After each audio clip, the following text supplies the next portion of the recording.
Bienvenue chers internautes à notre numéro du magazine sur la justice climatique. Nous allons accueillir Madame Rosie Akiombo, coordonnatrice des projets Action Aid Goma et les jeunes activistes pour le climat regroupés au sein des Allen Plus qui sont venus sensibiliser les déplacés de guerre sur la justice climatique.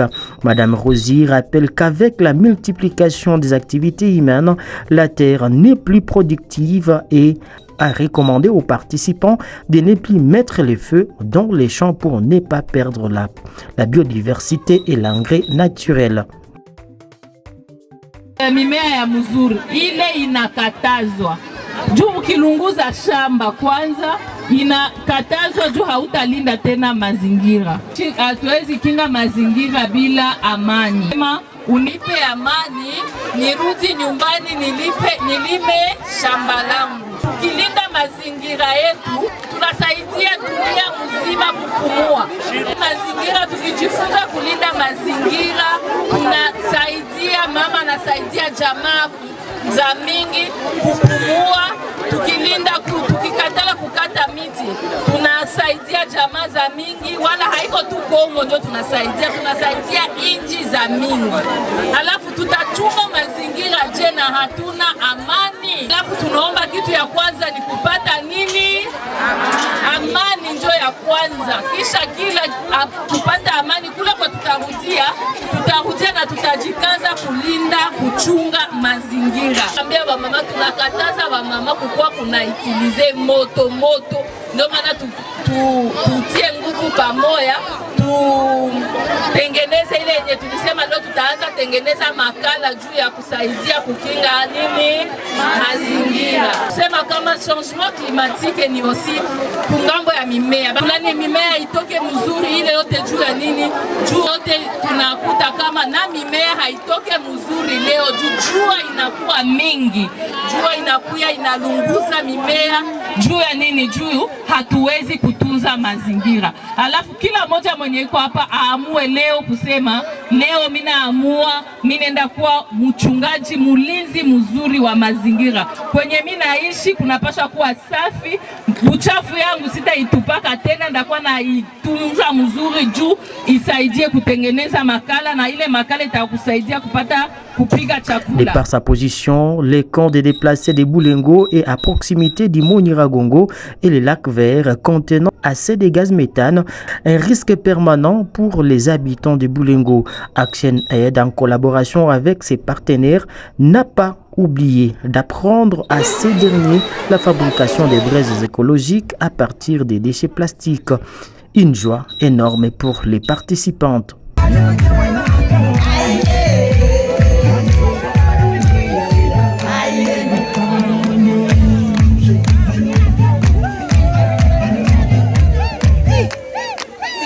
Kwa majina naitika kwa jina la Esther Aganze. Niko mkimbizi wa hapa Rusayo 1. Vraiment tulikuya hapa kwa Espace juu ya kujifundisha kazi ya mikono ya makala. Kabisa tunafurahia hii kazi sana tena sana. Kubatu waliandaa. Inatusaidia kutokuenda tena mpori kwenda tafuta makala. Juu kule mpori tulikuwa napata na mashida za mingi. Ujeuri ya mingi ilikuwa nakuwa kule mpori. Tunakutanana kule na babandi. Tunakutanana na watu wa kutuintimidate. Tunakutanana kabisa na mashida za mingi. Lakini makala inakuya kabisa kutusaidia na kutusisimua sie ba mama kututosha maisha ya chini tujue na kujitegemea. Tulikuwa ba mama ba kuikala tu kunyumba, tunakosa kazi tufanye, tulikuwa tushakuwa degute, tunakatala maisha juu ya ukimbizi. Lakini kupitia hii makala itatutosha maisha ya ukimbizi, tujue kama na wakimbizi bako na samani, bako na valere nabo ya kujitegemea na kujua kazi za mikono. Vraiment tunashukuru Action Aid kwa hii msaada yenye wametupatia. Tulikuwa tuko nakosa kwa kuenda, Action Aid imetuwazia sie ba mama wakimbizi wa Rusayo vraiment tujue namna kujitegemea na tusikue tena naenda kule mpori kwenda tafuta kwa makala. Juu hii makala tutakuwa naitosha tu muuchafu yenye inatuzunguruka mu mazingira yetu. De l'autre côté, Ndabouhé Monica, victime des multiples violences dans le Nyiragongo, exprime son sentiment de satisfaction et son soulagement grâce aux initiatives de Action Aid. Ndabouhé Monica, en tout cas shukrani Action Aid. Depuis mimi natoka Masisi tuliteseka sana, vita ilitukumba sana. Tunafika hapa Murusayu. Shukrani sana kuona mie sitaendaka tena kule Kanyaruchinya kenye balitutendea yako.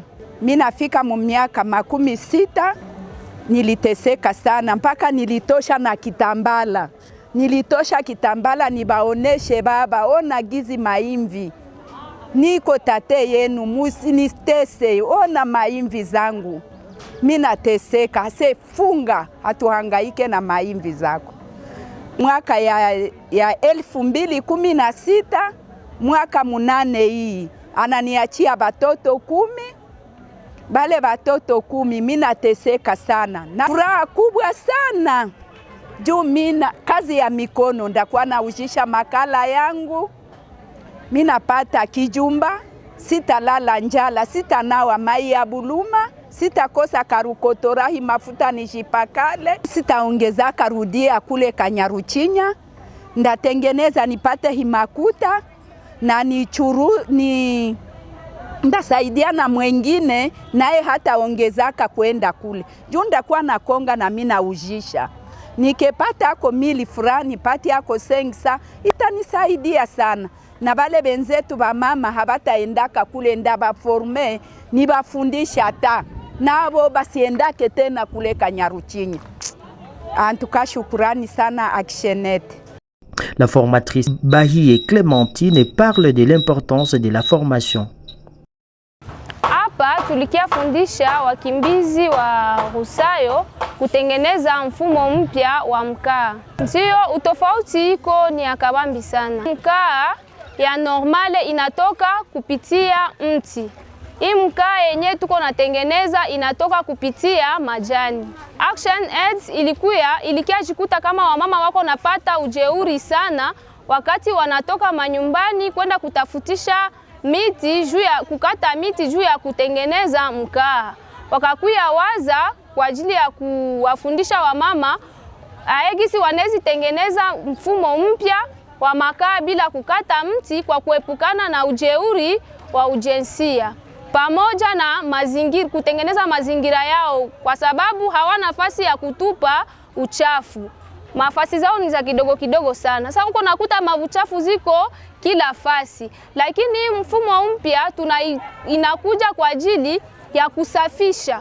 Tunatosha ile mabuchafu yote, tunatengeneza mazingira mzuri, tunatengeneza ile mabuchafu yetu hatutenda itupa, tunaitosha amo mkaa. Ile mkaa yenye tunakuja fundisha wa mama iko tofauti na hii mkaa wa mti. Kwa sababu mkaa yetu haiharibu mazingira. Mkaa yetu ni ya mweshere, haiko sawasawa na hii mkaa ya kupitia mti. Mkaa yetu haichafue machungu. Mkaa yetu haigawize chakula kumoto. Mkaa yetu inasafisha mazingira. Mkaa yetu inawafanya wamama wajitegemee wenyewe, wasiangalilie tena kwa bwana zao, wawe wasaidizi wa wanaume zao. Mkaa yetu inaepusha ujeuri wa kijinsia. Les participantes n'ont pas retenu leur joie de prendre part à ces activités. Espérance Bahie parle de son expérience. Nashukuru sana hii association yetu Action Aid yenye inatukatia mambo ya ujeuri huku yulu.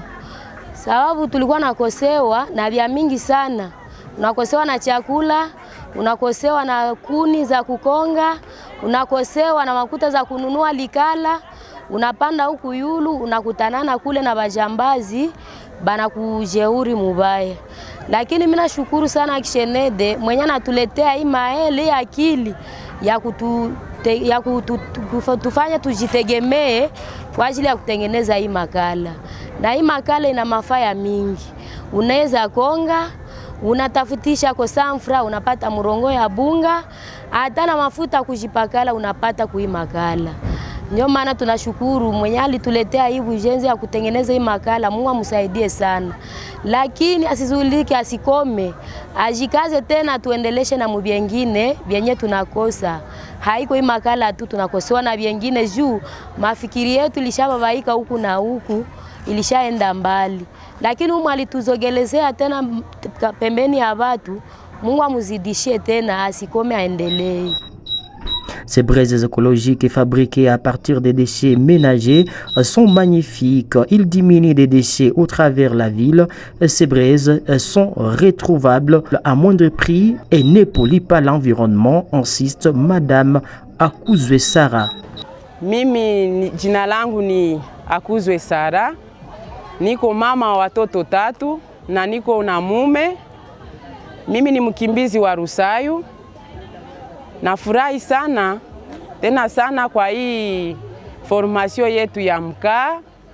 Kabisa hii formation ni ya mzuri sana. Hapa tuko wajifunza makala ya sasa. Hii makala yetu ya sasa ni ya mzuri sana tena sana. Ba formateur wamefika, wametuforme vraiment. Tumeona kabisa ni makala ya mzuri tena nzuri sana kabisa. Ni makala ambayo inatokea mbuchafu.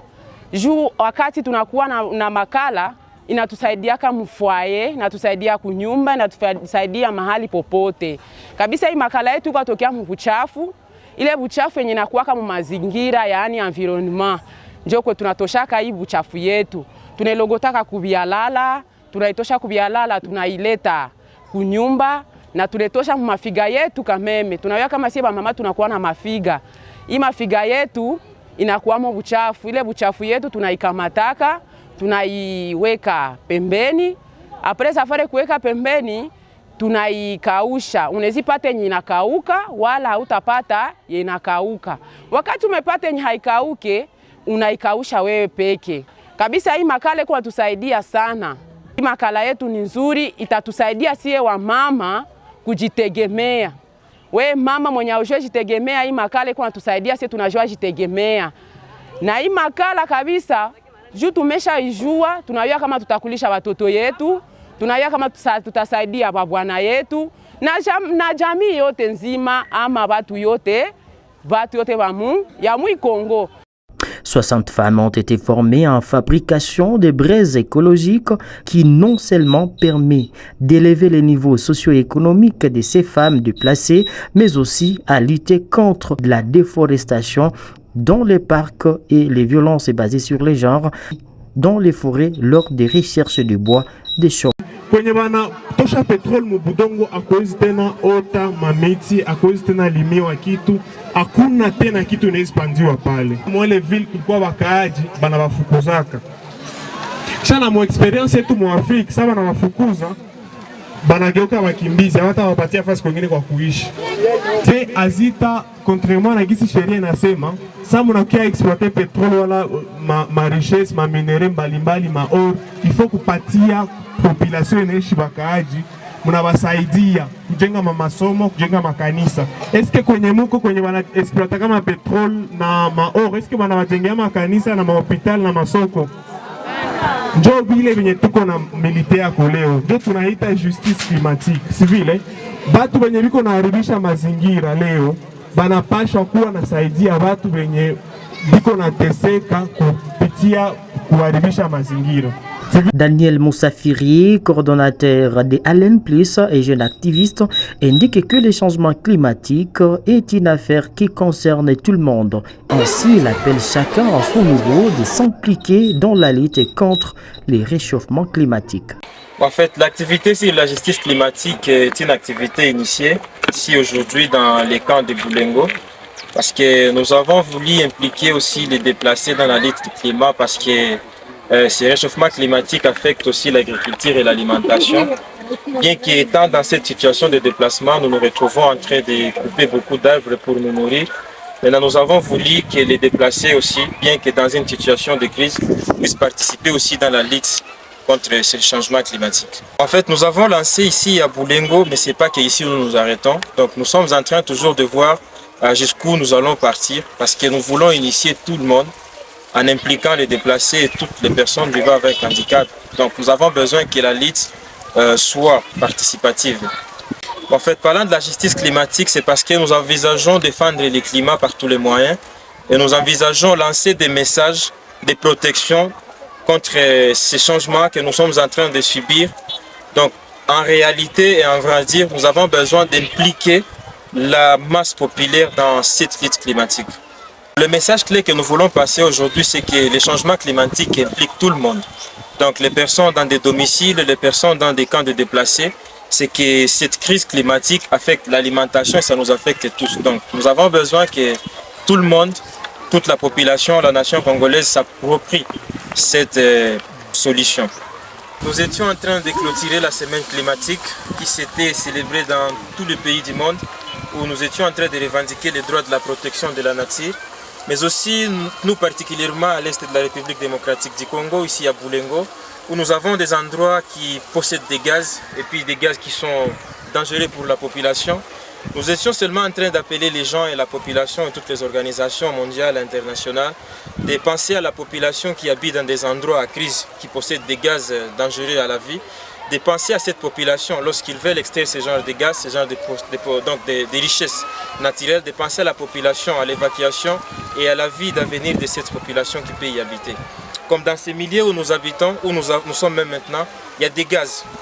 Il y a des gaz sous le sol. Maintenant, nous appelons la population et la nation congolaise de penser aux dangers et aux risques liés à la population qui s'abrite au-dessus de ces gaz naturels. ARENPLI, c'est une organisation sans but lucratif qui intervient dans le développement éducatif durable, dans la promotion de la santé et aussi dans la protection des droits de l'enfant. Aujourd'hui, nous sommes ici dans notre département environnemental où nous sommes venus représenter l'organisation dans le cadre de l'éducation en appuyant la partie éducative liée à l'environnement et à la protection de la biodiversité. C'est le message que je peux dire à la fin, c'est d'inviter tout le monde. Les personnes dans des bureaux, les personnes dans des terrains, les entrepreneurs et les commerçants, tous nous sommes concernés par ces changements climatiques parce que ça n'affecte pas que ceux qui sont dans des brousses, ça affecte même ceux qui sont dans des villes et ça rend improductives les activités économiques du pays.